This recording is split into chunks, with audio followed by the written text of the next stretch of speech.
జగిత్యాల జిల్లా కేంద్రంలో దారుణ ఘటన చోటు చేసుకుంది. బల్లిపడిన చట్నీ తిని 8 మంది ఆసుపత్రి పాలయ్యారు. జిల్లా కేంద్రంలోని తహసీల్ చౌరస్తా వద్ద గల శివసాయి టిఫిన్ సెంటర్లో కొంతమంది టిఫిన్ చేసేందుకు వెళ్లారు. అయితే టిఫిన్ తిన్న కొద్దిసేపటికే సుమారుగా 8 మంది వాంతులు చేసుకున్నారు. ఏమైందా అని తిన్న టిఫిన్ చట్నీని వారు గమనించగా చట్నీలో బల్లి ప్రత్యక్షమైంది. కాగా వాంతులు చేసుకున్న 6 మందిని ఆసుపత్రికి తరలించి వైద్యం అందించారు. ఇందులో 2 చిన్నారులు కూడా ఉన్నారు. వెంటనే సదరు టిఫిన్ సెంటర్ పైన ఫుడ్ సేఫ్టీ అధికారులు చర్యలు తీసుకోవాలని స్థానికులు కోరుతున్నారు.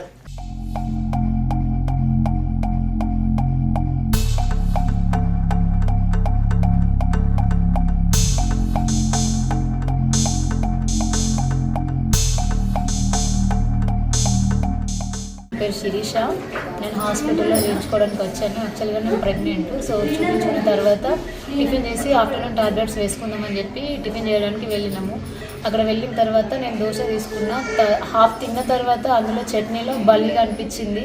సో అక్కడ ఉన్న చాలామంది అదే ఫుడ్ తిన్నారు. సో మేమందరం ఇక్కడ ట్రీట్మెంట్ తీసుకుంటున్నాం. ఇప్పుడు మొత్తం 12 మంది ఉన్నారు ఇక్కడ హాస్పిటల్లో. టోటల్ దవాఖానకు పోయినాం.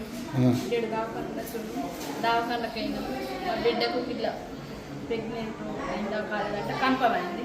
అమ్మ టిఫిన్ చేద్దాంరా మధ్యాహ్నం కూర వేసుకుని ఉన్నదంటే ఏం బిడ్డ తినద్దని నేను అన్నా. అంటే రామ్మ అని అన్నది. ఆమె తిన్నది. ఇక ఆమె ప్లేట్లో కనబడ్డదట. నేను కూర్చొని బల్లి అంటే బల్లి అని అనుకుంటలేదు. అని ఇట్లా జరిగింది. జరిగిన వల్ల ఇంకా ఆయన వచ్చి ఆగమ్మ అని అన్నాడు. అన్న వల్ల సరే అని ఆయన వచ్చి తీసేటప్పుడు అది బల్లి. దానికి తెలియదు బల్లి అని. వేరేటైనా వచ్చి చూసింది ఆగమ్మ అదేంటి చూసిన వల్ల బల్లి. ఇక నాకు గజ్జ